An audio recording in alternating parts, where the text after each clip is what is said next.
From inside a radio booth at M&T Bank Stadium, it is the Banner Ravens podcast. Paul Mancano and Jonas Shaffer here to wrap up the Ravens 30-23 win over the Washington Commanders. We are going to have our word of the day. We're going to break down an offensive explosion as Lamar Jackson and Zay Flowers and Derrick Henry all have great days. Mark Andrews getting into the action with an encouraging performance. But first, the Banner Ravens podcast is brought to you by Toyota. Toyota has been building a legacy of excellence for years, from developing hybrid technology to upping the standards of safety and efficiency. Toyota is always innovating, always making progress. And with a superior lineup of in-stock SUVs, including the adventure-ready RAV4 and capable, affordable Corolla Cross, you can experience the legacy of Toyota for yourself. Visit buyatoyota.com, the official website for deals, to find out more. Toyota, let's go places.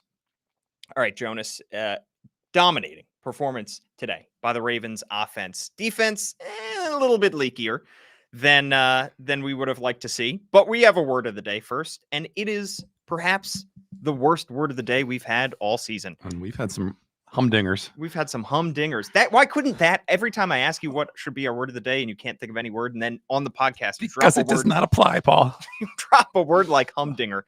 I think you could use humdinger to describe some of the plays in this game. However, it's command. Command is the word that we have chosen because that's the name of the opponent today, but also Lamar Jackson had complete command of this offense. The definition: to direct with specific authority or prerogative. Language of origin is first recorded in 1250 to 1300 Middle English. Jonas, Lamar Jackson, if you were hoping to slow down the MVP hype, slow down the MVP train for Lamar Jackson. We talked about it earlier this week, how Lamar is already in the conversation again, but how silly it is to be discussing MVP odds. And yet, this early in the season, if you were hoping to stop talking about it, we're not going to stop talking about it because that was another MVP-like performance today. May I remind you, Paul, that there was a clause in my contract that I only talk about MVP stuff once a month until we get to December. So they're going to have to find another podcast co-host to indulge the MVP discussion. No, I mean, like, Lamar was, if you are a fatalistic Ravens fan, then you could have probably talked yourself into, all right, this is the drive where things go off the rails, where, you get stuffed on a 3-and-out, where someone drops a pass. But it felt like every single time the Ravens needed to get past midfield, get into field goal range, get into the end zone, they needed to. And surprisingly, it was the passing game that got them there. Not that we don't have, a record high of confidence in that passing game, but we thought that based on how the Commanders play with, lighter bodies, with, a willingness to kind of take some of those chunk runs, we thought it would be Derrick Henry doing a lot of damage. And Derrick Henry, again, finished with a great game today. But every single time it was 3rd and 5, 3rd and 8, there was this, I think, sense throughout the stadium that Lamar was going to find someone, because the Commanders did not want to sit back there. They wanted to blitz Lamar, especially because of some of the injuries they took up front. I mean, Dorrance Armstrong going down was big for them. Jonathan Allen apparently maybe tearing his pec today is a bummer for Washington. But you mess with the Ravens in man coverage, and we see today just how hard they are to stop when they get, manned up. Lamar 11 for 14 for, I think, over 130 yards today, like 0.5 EPA per drop back with man, which is just like above MVP level. That's ridiculous. Every single target for Rashad Bateman and Zay Flowers today was caught. They went over 200 yards. Not a lot of games in the Lamar era where the Ravens receiving core has combined for over 200 yards, but this one, they cleared it with ease. I think they finished with like over 230 yards when you throw in Nelson Aguilar too. So this is not obviously a terrific Commanders defense, but I don't know if the Ravens are going to see a lot of offenses that are as talented, as, multidimensional as this Commanders one. So to get out of here, touchdown victory, keep this thing rolling, 4 straight wins. Vibes have to be good going into Monday Night Football next week. Yeah, and you mentioned his numbers against man, and he did damage against zone too. Over for the entire day, he went 20 for 26, 323 passing yards, 1 passing touchdown, 1 interception off the hands of Mark Andrews that perhaps Andrews could have caught, but also probably could have been placed in a better spot on that first drive. Also had 11 carries for 40 yards. he was doing it through the air. He was doing it on the ground. It's just a weekly story now. After the first 2 weeks, they lose in discouraging fashion, especially the second game. They lose to the Raiders, and then to rattle off 4 wins in a row. And in all 4 games, Lamar has looked excellent. He has looked like he is backing up his MVP season from last year. And to find Zay Flowers as frequently as he did in this game, 9 catches for 132 yards for Zay Flowers. I thought a lot of the game script was great because Flowers was getting the ball in creative ways early, a lot of jet sweeps, a lot of screen passes. That first big screen that he ripped off for like 40 yards, you could tell Todd Monken was going to be scripting up some great plays to attack this Commanders defense. But then you saw Lamar attacking them over the middle of the field. The number of times that Lamar found Flowers right over the middle of the field, and 4 catches for Rashad Bateman for 71 yards. It felt like all 4 of those catches were big ones too. Ravens finished 6 of 10 on third down, so the third down conversions were there. They were excellent. The passing game looked like it didn't need that number 1 wide receiver that we've been talking about, maybe Devontae Adams or somebody else them trading for. It looked like it had all the pieces today. But again, I don't think it's a terrific Commanders defense. I don't think they're going to be great against the pass by the end of the season. Still, you have to be encouraged with the entire overall passing game in this one. Yeah, I think it was the drive before halftime or maybe early in the third quarter where it's like 4-minute drill and they're just ripping off like a 15-yard pass, 18-yard pass, 22-yard pass. And looking at the stats right now, I'm surprised that their explosive play rate, especially through the air, wasn't higher than what it was. It's just like top 30 in the Lamar era. But there were so many just chunk plays that, it felt like there was very little resistance to the Ravens getting across midfield or getting into the red zone, just like we were talking about earlier. And, Lamar, I think one of the more revealing stats from today, there's this stat called completion percentage over expected, which accounts for, defensive positioning, which accounts for, where a team is down in distance wise. And, Lamar, according to those metrics, was only supposed to finish with like around a 62% completion percentage. He finished around 76, 78%. So that tells you just how accurate he was today.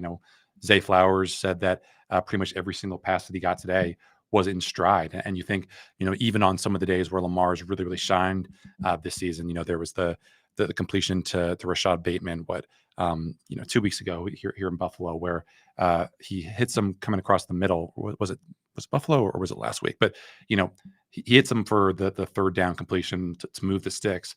But Rashad has to pull up a little bit. And, there was that canyon of space that he could have run into and probably had a really, really nice, run after the catch. But Lamar was dialed in, other than that one, miss throw to Mark Andrews, which again, I think is kind of 50-50 responsibility. It seemed like he knew where the ball needed to go. He was getting through his reads really productively, and he was just hitting guys in the numbers. And what more could you ask for as a wide receiver, as a tight end, as a running back? It felt like last week when the Bengals against the Bengals, where Lamar had that early overthrow to Zay Flowers, where Kyle Goon said somebody's got to remind Lamar that Zay Flowers is not 8 feet tall. And then the rest of the time, he's entirely accurate. That felt like that interception to Mark Andrews, where he allowed himself one bad pass, one inaccurate ball, and then the rest of the time throwing off platform, he was dialed in. I think you referenced that possession near the end of the first half. I think it was the Ravens' 4th offensive possession. 9 plays, 93 yards. They punch it in with the Derrick Henry touchdown. You were looking for a shutdown performance from the defense after that possession, but then the Commanders come right back down and score a touchdown.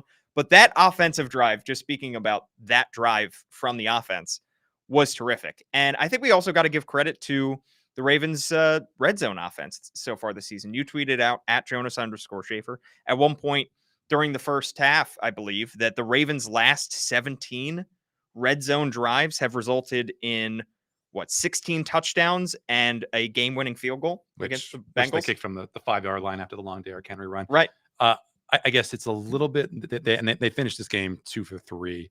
What I'm not sure about is the semantics of if you're in the red zone, if you end if the play happens at the 20, because that Mark Andrews play was a pick that started at the 20. So is that considered red zone or not? I guess I think Patrick Gleason of Ravens PR said that it was not, in fact. in the red zone, but they did have that they did have that second half drive that ended with the Justin Tucker field goal. So regardless of how that play shook out semantically, they weren't perfect, 4 for 4 from the red zone or 3 for 3 from the red zone today. So it wasn't all good, but considering just how, I guess, sorry, the Commanders were 2 for 3, Ravens were 3 for 4. Gotcha. So we knew that this would be a shutout, and you felt like, based on how those first two drives went, where you get the interception and then you get the field goal, you're like a little bit uneasy thinking that you can't be leaving points on the board against a team that is the highest scoring offense in the NFL. But they finally got things going. They got back on the horse, and then it seemed like for the rest of the game, basically, they were able to do whatever they wanted, even when those first down, second down runs weren't really giving them a whole lot. Yeah, and Mark Andrews had a couple nice catches in this one, finished with 3 catches for 66 yards. Another encouraging performance from him, although I think we may have lowered the bar a little bit too much when it comes to our expectations for Mark Andrews, just because of how slow he started the season. But also, they were finding Rashad Bateman. Lamar was also finding Zay Flowers, obviously. So Mark Andrews is naturally going to get fewer targets when those two have the kind of day that they did. I think the tight ends might have had like just one catch total at halftime, and it didn't matter because Zay Flowers had all 11 of his catches, right? It was like Justice Hill, I think, had 1 carry in this one, but it didn't matter because Derrick Henry had 24 carries for 132 yards and 2 touchdowns. I mean, the red zone offense being as good as it is obviously a credit to Lamar Jackson being the +1 in the running game and Derrick Henry being Derrick freaking Henry. Yeah, it's an offense that, again, I was just kind of chuckling myself as we headed down to the post game session because, like, what was it, 4 weeks ago at this point, we're just talking about the offensive identity and does this team need an identity? Does it have an identity? And just like whatever they need to do to get the ball, which I think was the opinion that I took. Like, it doesn't matter what, that this team might be a ground and pound unit with Derrick Henry some days and a spread and shred group with Zay and Bate and Mark Andrews others. I mean, like, it's not like you're locked into the play call. Once you get to the line of scrimmage, Lamar can change it. Todd Monken can change it based over the course of a drive. Defensive tendencies stay pretty static for the most part. It was interesting, obviously, that John Harbaugh didn't expect to see as much man-to-man as he did today. So the Ravens had an answer for that without, one would think, a whole lot of preparation for man beaters. I think is a great sign that, like, this offense is flexible, it's dynamic, it has the dudes to win in man coverage. Obviously, you're asking a lot of DBs to put them on an island and say you're not going to have safety help or you're going to have very limited safety help. Can you hold up for 2.5, 3 seconds? And again today, the answer was no. Yeah, I mean, it's more proof of concept for what John Harbaugh has preached, which is being multiple. And at this point in the season, now in week 6, I think we can safely say that the offensive line right now is no longer a weakness on this team. We said coming into the season that it was going to be a storyline until it wasn't. It was the entire storyline for the offseason. It was the entire storyline for training camp. And frankly, it deserved to be the storyline through the first couple weeks of the season, especially week 1 against the Chiefs, when the offensive line looked like it was going to be a severe weakness that was going to hamper this team. Give them credit. They have made it so that we don't have to talk about them. Daniel Falele, we haven't had to say his name in the last couple of weeks. He did kind of gave up one of the 2 sacks that Lamar had in this one, but I don't think that was necessarily his fault. He was kind of coming over and looked like Lamar kind of walked his way into that sack. Was that the play where Lamar pumped the ball, I think, 3 times? Maybe. Down here on this side? I think so, yeah. Yeah. I mean, so there are moments. Is there a next gen stats for most passes for the the most pumps completed before pass? There was also one where Lamar just kept backing up and backing up and backing up. And at one point in the broadcast, Tony Romo was like, yeah, I mean, he's like 12 yards behind the line of scrimmage, but Lamar is able to do stuff like that all the time. All this talk about pumps and backing up got me thinking of middle school dances. Am I right, Paul? Yeah, you're cut off. The offense was great in this one. The defense, a little shakier. It's about what we expected, right? Dominant run defense, and then the passing defense. Yeah, definitely.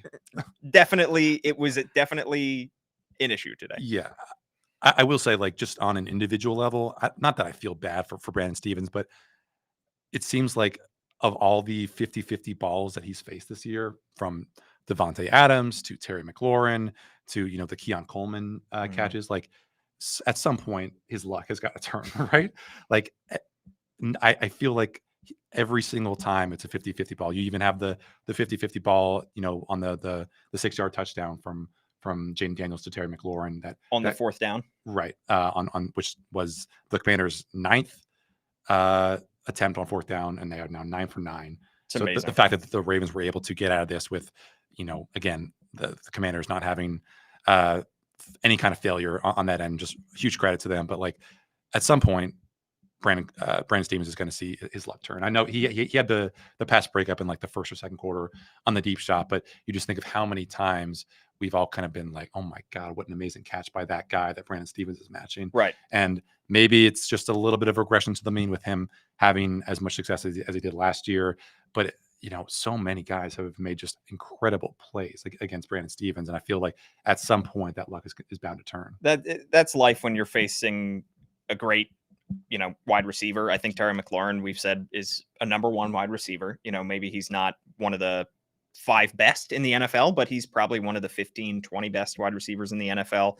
I'm not sure that was necessarily a 50-50 ball on that touchdown, though. It looked like McLaurin kind of beat him to... But there was another really nice catch that he had along the sideline. Okay, yeah. I mean, there were definitely some 50-50 balls that McLaurin was able to win in this game. You also got to give credit to... I hate to be that guy that's like, tip your hat to the opponent, because that's my least favorite thing. However, Jaden Daniels is a baller. I think we can legitimately say, having seen him with our own eyes, the Commanders are 4-2 because of that guy. Mm-hmm. He is come into the league and lit it on fire already. He finished this game 24 for 35 for 269 yards, 2 touchdowns, no interceptions, 6 carries for 22 yards. He's finding the open man on seemingly every play. He's not forcing the ball. At one point in the third quarter, he started to notice Zach Ertz was just flying wide open. So he's targeting the washed tight end, Zach Ertz, over the middle of the field. He's got field vision. He's got elite athleticism.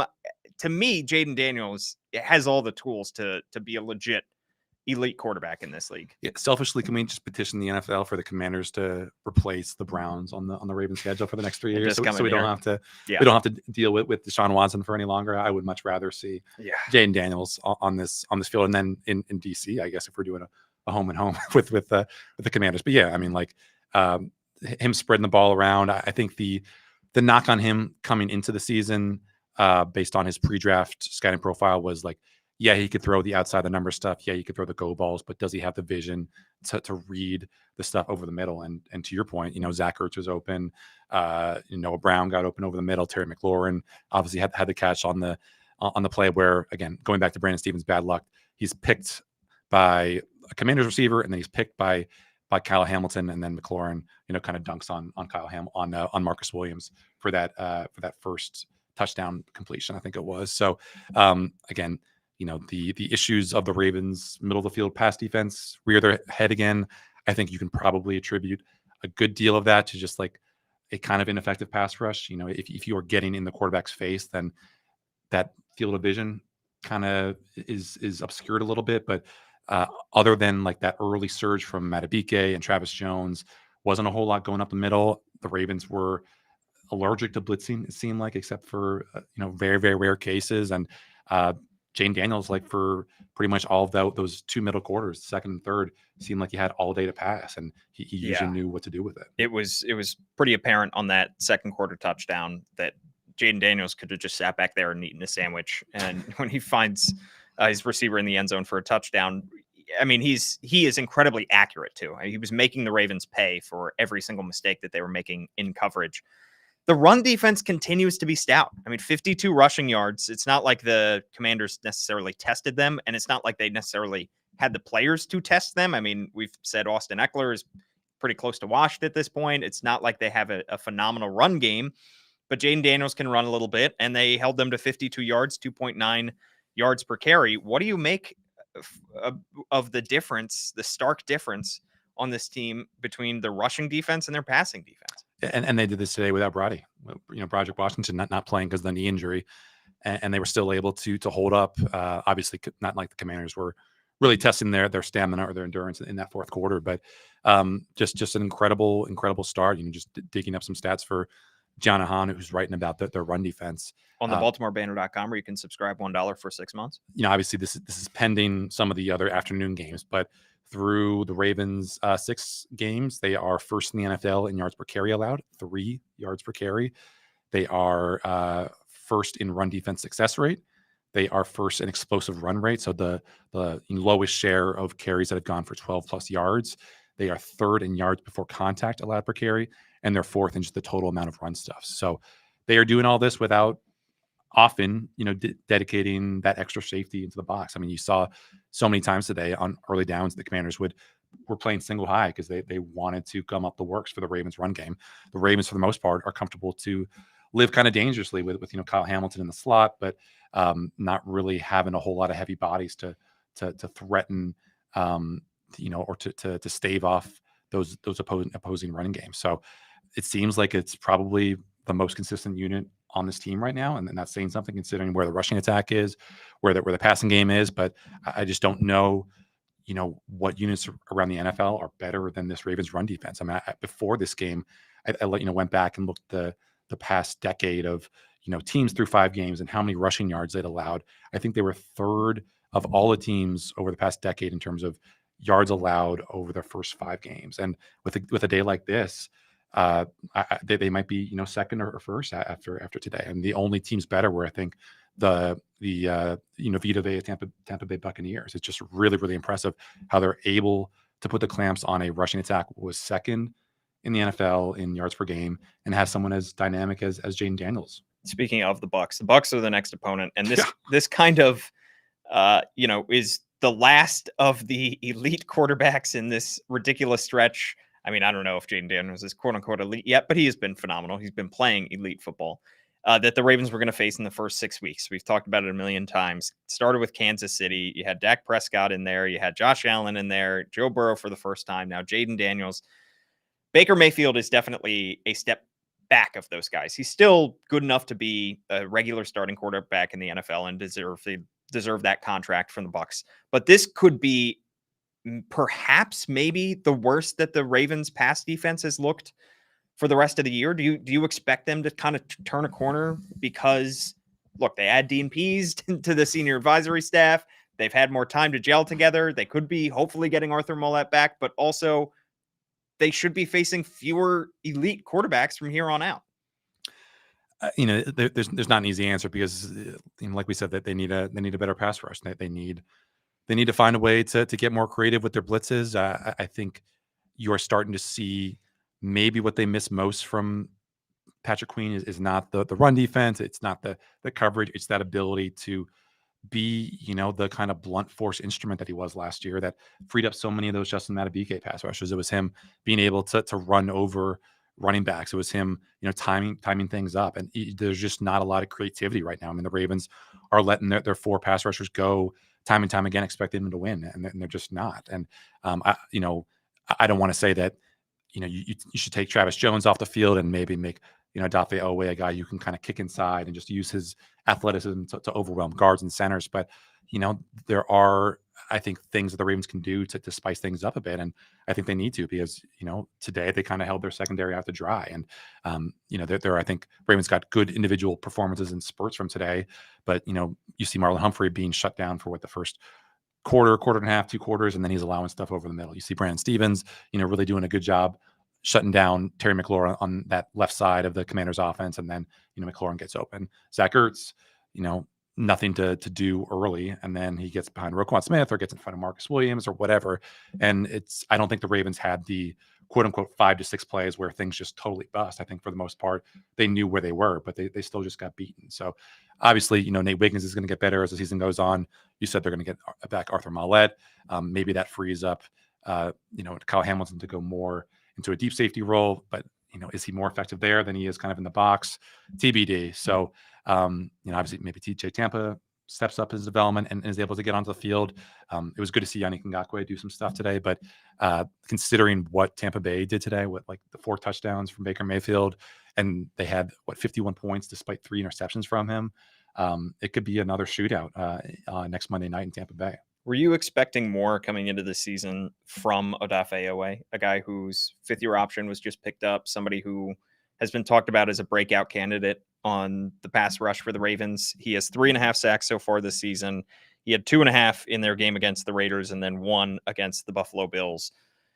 Somebody who should be entering his athletic prime has been coached up by this team for years now. And when the Ravens let Jadeveon Clowney go, they were expecting certainly Odafe Oweh to take a positive step forward. How do you feel about his development right now? It's a little hit or miss. You look at the ESPN pass rush win rate rankings. He is 12th right now in good company. This is before today, obviously, just behind Max Crosby, just ahead of Will Anderson. But those guys are getting doubled a lot more than Odafe is. And I think the thing that I've always wanted to see from him is more power in his game. He's got this great length. You want to see him not just be able to threaten folks with a speed rush, but just knock them back. I think he's built like a Greek god, and I think you want to see him, much like me. You want to see him maximize his physical tools, and for him to just be more of a kind of finesse guy where he's trying to turn the corner or hit guys with a spin move. To me, it's not really making use of what he can be.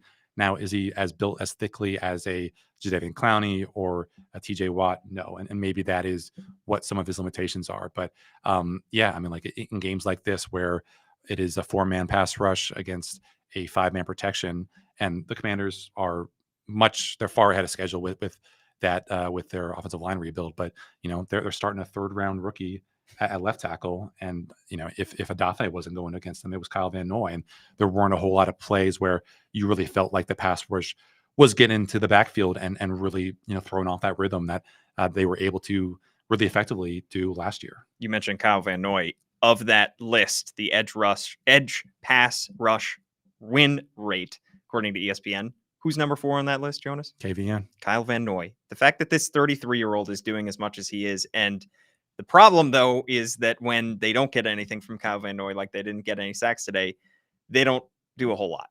And it's a little disconcerting that they are relying that heavily on somebody who is that old, who was signed off the couch a year ago. And great credit to him for being as successful as he has been.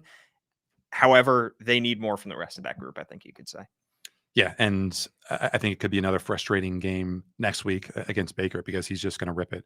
He's going to get the ball out quickly. He's going to throw those go balls to Chris Evans, or he's going to look for Chris Godwin or Mike Evans, or he's going to throw those crossers to Chris Godwin. So, I guess the Ravens are fortunate to have another day to rest and recover. And obviously it was good to see Nate Wiggins come back from whatever he was dealing with in that first or second quarter where he kind of missed a play.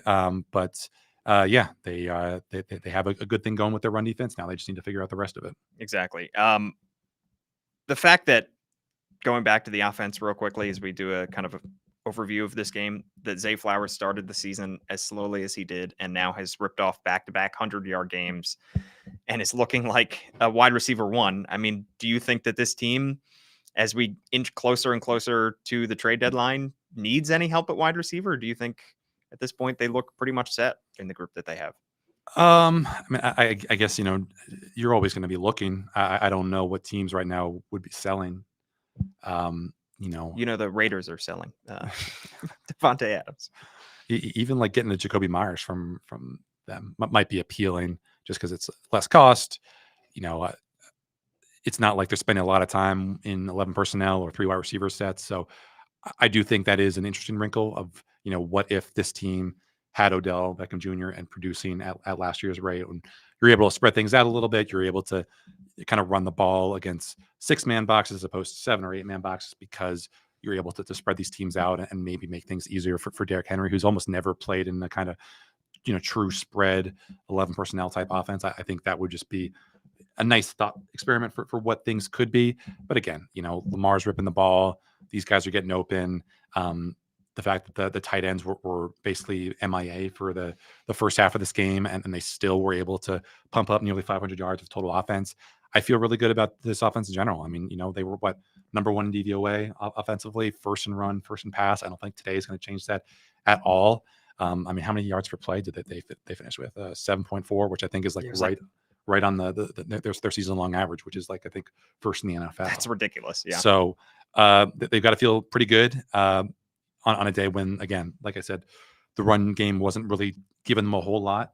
The fact that they could turn to it on that decisive put away drive, that they could turn to their old reliable, that classic, crack toss to Derrick Henry and let him just build up steam, like Pat Ricard take on a poor cornerback or safety or whatever, clear a path for the biggest bully in the NFL. I think you tip your cap to Todd Monken. I felt like today he had an answer for pretty much everything. I was just really, really impressed with everything that he called up, even when maybe the blocking up front wasn't exceptional. And I'll tell you, Ben Cleveland, maybe not getting as much playing time on that offensive line as he expected or we expected coming into the season, but he's making an impact, Jonas. Blocking the kick. How many snaps has he gotten on special teams in his career? I don't know if he was on the field for that second field goal or the third field goal or whatever, but last week was his first ever snap on the field goal block. So when he blocked it today, that was field goal / extra point block number 2 in his career. And Tyler Linderbaum was just kind of yucking it up afterward. Unfortunately, we did not get to talk to the man of the hour. I think he showered and ditched the locker room pretty quickly, but I'm sure he would have drawn a crowd. Yeah. Very impressive by Ben Cleveland. At Jonas. Although, yeah, if we're talking about like throwing up just big burly dudes, why isn't Daniel Faalele out on there? the line? Yeah. I think he's a little exhausted from, playing every snap on offense. Yeah, I know, but like those are defensive series. It's just one. It's just one snap. But come on, you want to lighten the load for this guy that is incredibly large. You're just playing on a warm day. Throwing your body into a pile of bodies that are not even pushing back. They're just kind of holding the line. Why not let the guy cook? I think you also prioritize athleticism, and Faalele is large. I don't know if he's as quick or if he can get as vertical to block a kick. You think Ben Cleveland showed a vert on that? I don't know. He showed some kind of quickness that I'm not sure Daniel Faalele has. Yeah. I'd like to see you on the defensive line there trying to block a kick there, Jonas. I think you could get your mid up there.